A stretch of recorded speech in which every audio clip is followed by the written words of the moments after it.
Hi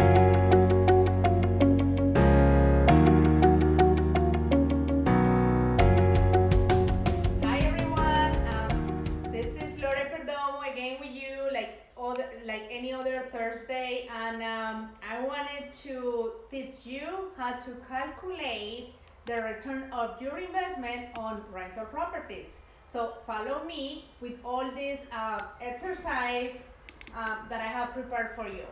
Now, I hope you understand a little bit my numbers. My handwriting is not the best, but please pay attention so you understand, because it's very, very easy. Once again, me and my team are here in Orlando, Central Florida, helping you to start to create a wealth through real estate investments like rental properties. And this exercise it's in base of one of the properties that we purchased recently a week ago, and we are through the process right now. So all these numbers are very fresh numbers, so I have it in my mind. However, I have my cheat sheet here with me, and I just follow me, please. So this property does not mean that it's the same number for any other state, so every state is completely different, but I'm very confident with what we have here in Orlando, so I'm sure you will understand this. So we purchased this property for $110,000, yes, $110,000, and it's a 3 bedrooms, 2 baths. It's been vacant for a little bit, it needs some work. So we have a budget of $10,000 for rehab. So basically what we're trying to do is convert it into a 4 bedrooms, 2 full baths. Originally it's 3 bedrooms, 1.5 baths. So, but we wanted to obtain the maximum return of our investment, means that we're trying to get as much we can on income. That's why we have a 4-2, and we got lucky because this particular home has an enclosed porch already that was basically easy to convert into the 4 bedroom. So we come up with the 110. We negotiate the price. Our closing cost, it was $8,000, because we use something that I love here, that is leverage, and is using someone else's money. And in this case, it's our lenders who basically give us 75% of the purchase price, and I will explain you in a little bit. Now, I have here $10,000 as a rehab budget. I think we may go a little lower than $10,000, but I still wanted to budget it at $10,000. So our final numbers here is 128. So that will be basically the entire purchase price with the rehab already in place. Now, as I explained you before, we got financed with 25% down, means that we are only investing $32,000 of our own money. The money that we have in our pockets, only $32,000, not 128, only $32,000, and we are getting financed for $96,000. So this is where everything starts to play in places, right? So our projected income in this particular area is $1,500, $1,500 per month. And if we multiply that $1,500 per month by 12, it's going to give us around $18,000 per year income. How that sounds for you? Huh? That's great, right? When you are receiving $18,000 per year. Now think about it, how many properties you can have to produce $18,000, or how many you need if you want to have $100,000 annual income. Now you probably will need maybe, I don't know, 6, 7, 8 properties. So you can multiply this exercise with different properties and start to build your income for the long run. Now, the thing is that you got the $18,000, but you have expenses that you have to pay.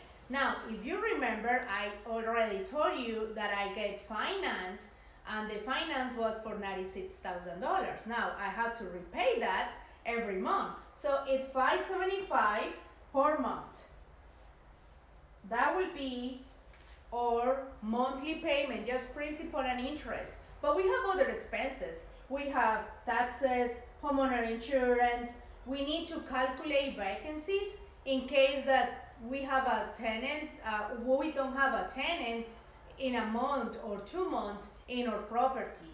And also reserves. We always like to calculate reserves in case something happened with the house. Now, one of my keys for my husband and myself is that we're trying to do everything necessary in the house before we secure a tenant. So we don't need to worry about anything when with the tenant is there. But you will never know, right? So in our budget, we already have everything in place in this particular house. So we calculate that we are not going to have any emergency repairs or anything later on. So all those expenses in my calculations come out around 11,500. Now I have to bring everything yearly to make these calculations exact. So 11,500 will be the calculation with the regular expenses plus the mortgage, the annual mortgage that we have in this particular home. So remember, we go first with the income and now we go with the expenses. One of the things that we do, one of the line of business that we are offering right now is for investors like you. If you wanted to invest and you have probably $30,000, $40,000, $50,000 in the bank doing nothing, we acquire the property, rehab the property, place a tenant in the property, and then give you the property so you can start to receive this cash flow. So we manage the property for you, doing basically the property management. So in my calculation, I am adding, in addition, the property management. Normally, property management companies charge 10% of the rent, or company charge only 9%. So in this exercise that we're doing right now, it's about $135 per month. That equals $1,620 for the entire year. So that would be $1,620 per year. Now that is giving me a little more expenses. That means $13,000. Well, to be exact, $13,120 per year.